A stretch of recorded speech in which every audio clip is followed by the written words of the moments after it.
Welcome to another What's New in Fusion 360 Manufacturing. This month, we're changing things up from the regular new features and improvements to focus on what we call quality of life updates. These are bite-sized updates that smooth out workflows or bring little delights where there may have been pain points. This will be more of a rapid-fire list than a cohesive workflow video, so buckle up and let's get started. In the tool library, filters are automatically applied based on the operation you're selecting a tool for.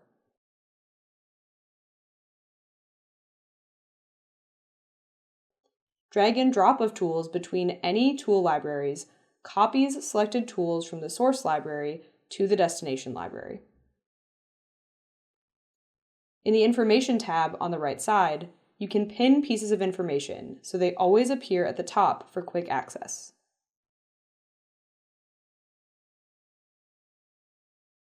The cutting presets for each tool can be reordered by selecting, grabbing, and moving them into your preferred order.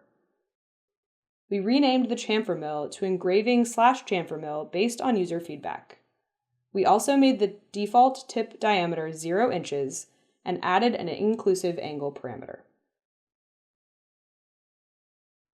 Form tool compensation points are now displayed in the tool library with red crosshairs, and there's a new tip offset parameter for when the compensation point needs alignment to geometry selection.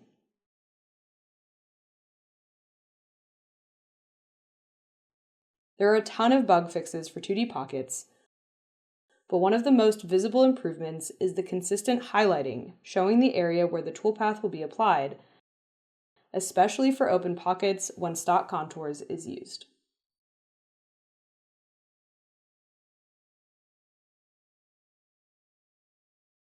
We renamed the option to save a parameter as default in the right-click menu within toolpath dialogs.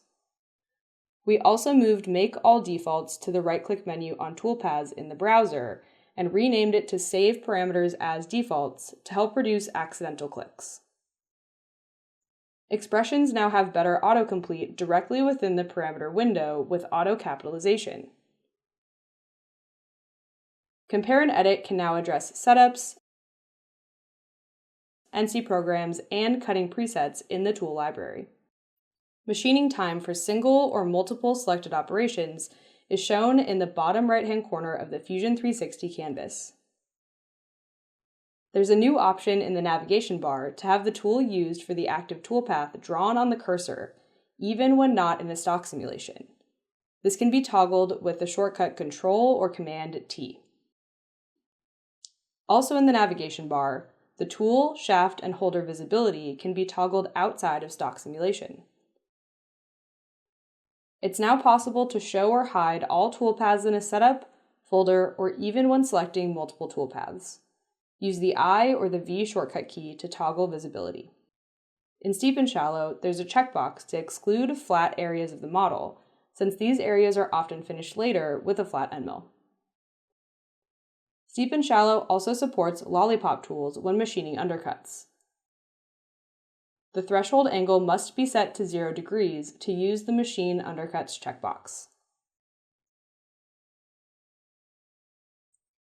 Notes can be added to toolpath modifications to capture the intent of the edit.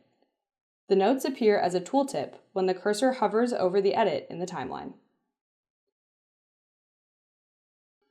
In stock simulation, we added an adjustable slider to improve toolpath simulation accuracy at the cost of speed. We also added an option to keep the tool still while the part is moved during simulation, added checkboxes to show or hide leads, links, and cutting moves of the simulated toolpath, and you can now simulate toolpaths while section analysis is on, to more easily see what's going on during operations where the tool is blocked by part geometry. In the machine library, there's a new option to now specify directories of locally stored machine simulation files. In turning, the chuck reference plane is now a circle, there's a drag handle for the safe Z-plane, and the labels are now visible from the side view. Grooving tool defaults is now a square instead of a circle, and the default values are more appropriate. Internal grooving tools are also automatically oriented at 90 degrees. We also improved threading tool defaults, renaming face threading holders to internal threading holders, and defaulting to a round shank, also oriented at 90 degrees. We added minimum retraction threading to reduce cycle time with shorter retract moves where the distance is determined by safe distance values. A reverse chamfer direction checkbox was added to easily change the direction of tool motion when chamfering. The generated spun profile is now visible from all tabs of turning toolpaths for easy visualization of remaining material. In inspection, you can not only drag the separation of probe points dynamically, but now also the center point, eliminating the need to model a specific surface for center point selection. In the same vein, you can dynamically drag the plane that the probe points are taken on for quick adjustments. When importing inspection results, we recognize the results are from the same component and import them into one folder for a cleaner browser.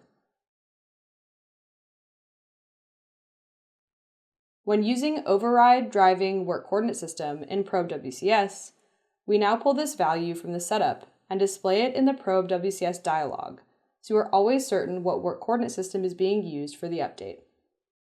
In Probe Geometry, selecting a toolpath to update the toolware can happen directly from the browser, including highlighting of the toolpath while hovering over it for better visibility and increased confidence in your selection.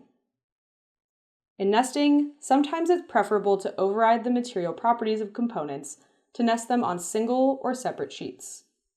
Override nest material allows you to do so without modifying each source model. There are a number of ways to define the quantity of each component in a nest, and to help verify the total number of shapes before you continue, we added a counter to the bottom corner of the Shapes tab in the nesting dialog.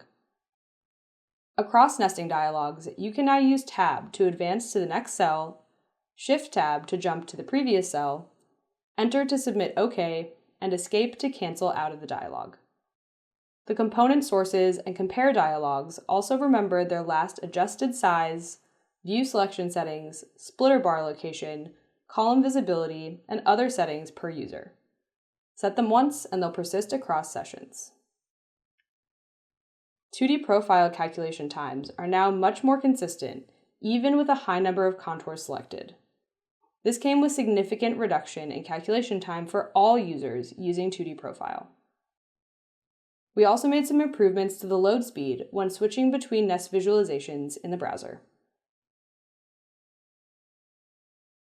In FFF Additive, the priming line, used to warm up and ensure material is flowing from the nozzle, adjusts its location based on where the model is placed to avoid any overlap.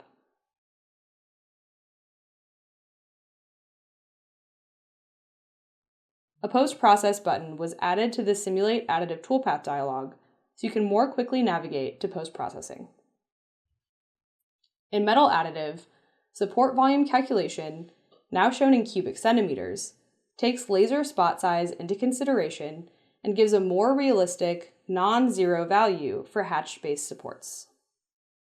Last but not least, when viewing the toolpath log, there's a link at the bottom of the window to automatically search for any help articles related to the items in the log, including support for more than one topic at a time.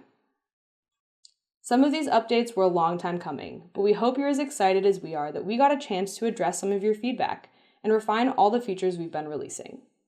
And what I showed are only the ones the manufacturing team flagged to call out.